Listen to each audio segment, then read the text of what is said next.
Analysis 9, 8, 7, 6, 5, 4, 3, 2, 1.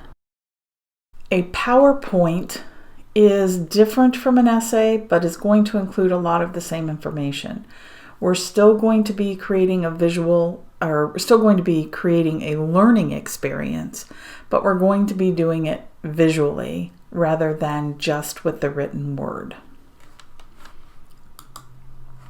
The first thing I want to do is I want to define analysis and talk about our purpose for it, for what we're doing.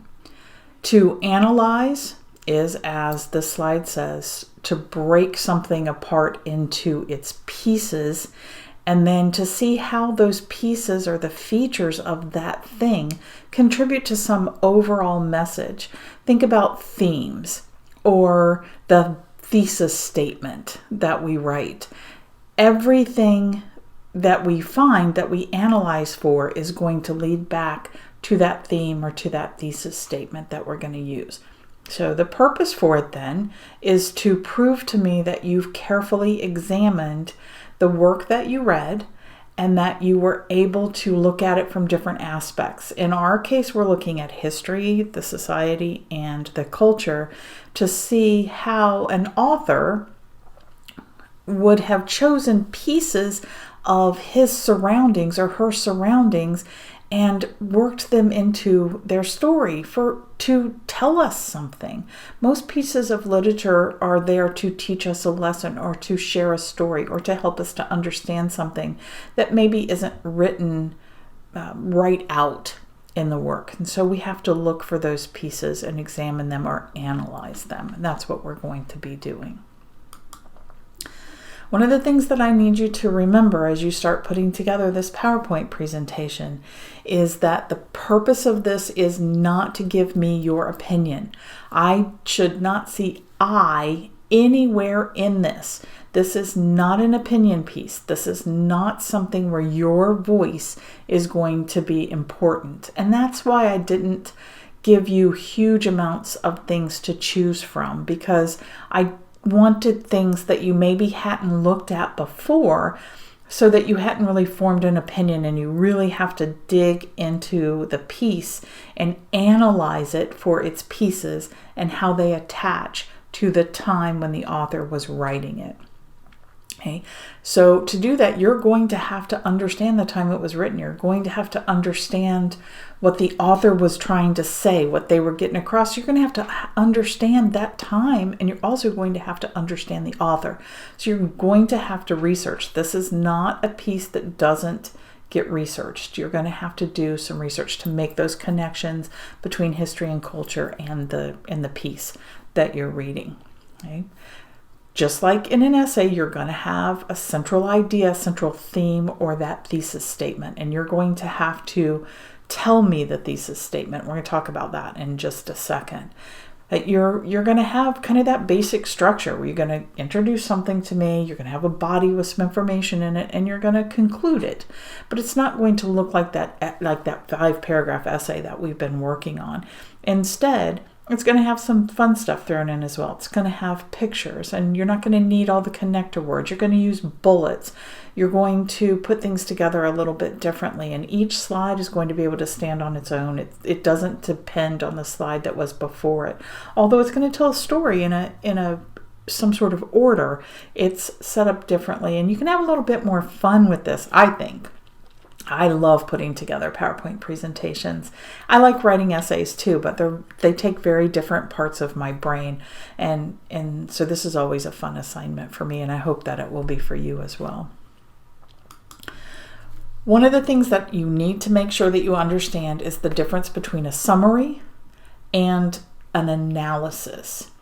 I have two pictures here of Snow White taken at different times. The one on the right, if you're looking at this, is from Grimm's Fairy Tales when Snow White was first written, and the one on the left is from a later version of Snow White. Snow White seems to be timeless. It's been told over and over again, handed down from generations of people who use this story to convey a message to the audience. And so I'm going to use this a little bit throughout just because it is so timeless, and most people have seen Snow White or know something about Snow White, so I can use it to talk about what it is you're doing.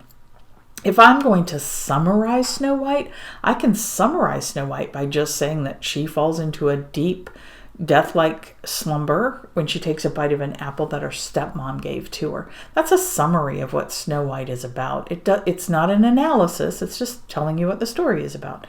To analyze Snow White, I have to pick a piece of Snow White that I'm going to focus on.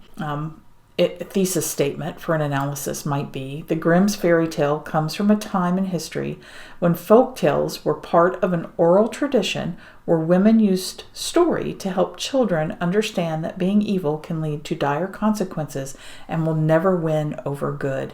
And then what I'm going to analyze the piece for, and what I'm going to look at the history of Snow White or the author, the Grimm's brothers, for, is to see why that story, Snow White, was so important during that historical period. And then I'm going to pick out pieces that show how their history or their time came into the story. And Snow White has changed over the years and how it's presented. The fairy tale Snow White that we know today is a very mild version.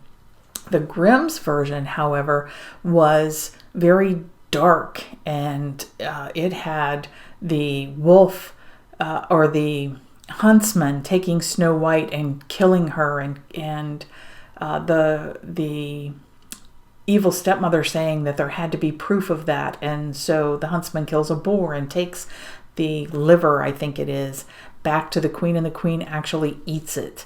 And Snow White in the Grimm's version was only 7 years old. And in the later one, she's older, where she can marry the prince, and the prince comes in. There's no prince in the Grimm's version. So we're talking about two very different cultures and very different histories. So if I was going to focus on the Walt Disney version, I would focus on, my analysis would be very different, or would focus on different things than if I'm looking at the Grimm's version, which is that very dark kind of version, the original Snow White, which actually, side note, was not the original. The original was actually a folktale that they say was based on a woman that actually existed, or a young girl that actually existed, and whose mother died and her father remarried, and there was a stepmother, and it is supposedly based on her. So very interesting, Snow White. If you're into fairy tales and you find this analysis fascinating, check out Snow White. Your PowerPoint itself. Here, this slide tells you everything that has to be on your slides. Okay, I mix this up every time I have students do it, just a little bit, so that past slides, the one that you looked at as an example, is not exactly what you're going to be doing, but very similar, and you can see how another student did it. But I want it different enough to where you have to put your own spin on it or really think about what you're doing. So this tells you on each slide what you're going to have. Slide 1 is going to be your intro slide, and that's just going to be a slide that has your name and the story title that you read, and the date, kind of like that left-hand information that you give me on the essay. Slide 2 is going to be just a brief background about the author and the years that he or she was alive. Very brief, again, not a huge amount of information, but a little bit of information on that. And you'll use your note section to put the additional information, the information that's not on your slide. We'll talk about that in just a minute as well. Slide 3 is going to be a brief overview of the story. So here's your summary. This is where the summary of the story comes in. Very brief. You saw my summary was just a couple of sentences. You just need 2 or 3 sentences, maybe 4, depending on which story you're using. Slide 4 is going to be your thesis statement. Your thesis statement has to be something that I can use as a guide to tell me what I'm going to find in your PowerPoint. So keep that in mind. And then 5 through 10, these 6 slides, this is the meat of what you're doing. This is where you're going to tell me about the culture, the history, and the society, whichever you decide to use, or if you use all of them, and how they show up in your chosen reading. You may only touch on history, you may only touch on society, or you may use all three of those. But you have to make those connections for me. It does have to be 6 slides. You do have to use the notes section for these slides. Every single one of these 6 slides must have the notes section used, just like you were giving me a presentation. Again, we'll talk more about that in a minute. You also have to have one quote from your chosen text on each of those 6 slides. So that's going to force you to really get into that story and find where society meets text, right? You're going to use those quotes to then talk about how they relate. When I read them, I need to be able to see that your thesis statement makes sense. Then slide 11 are your thoughts on why the author made the connections that he did or she did. Slide 12, bibliography page. Remember, not an annotated bibliography, no annotations. Just a bibliography page, kind of like a works cited page, the things that you went out and looked at to inform you when you were putting together your slides. And then slide 13, I want to know what you liked about the project, what stressed you out about the project. Do you like PowerPoints better than essays? Would you have rather have just done an essay and been done with it? Or is it good that you get to use a different part of your brain, a little more creative energy, a little more creative juices to put this PowerPoint together? Less words maybe than would be in an essay. Which of those do you like better? Why? All right, so using the notes section. The notes section is going to be used because we can't do a presentation. We're not in the classroom. And unless you have software like I have where I can talk over the presentation like I'm doing for you now, you can't really get in front of us and give us the presentation. Now, if you have that software and you love doing that kind of stuff, you don't need to use the notes section. You can video yourself using your PowerPoint presentation and talking like I'm doing if that's something that's cool to you. But if it's not, and I'm sure for most of you it won't be, most of you will be using that notes section. And the notes section is down here. Okay? The notes section is where I can write what I've told you. Whatever I put down here, it needs to make sense to the slide that's above and to what we're talking about. So make sure that you're using that note section.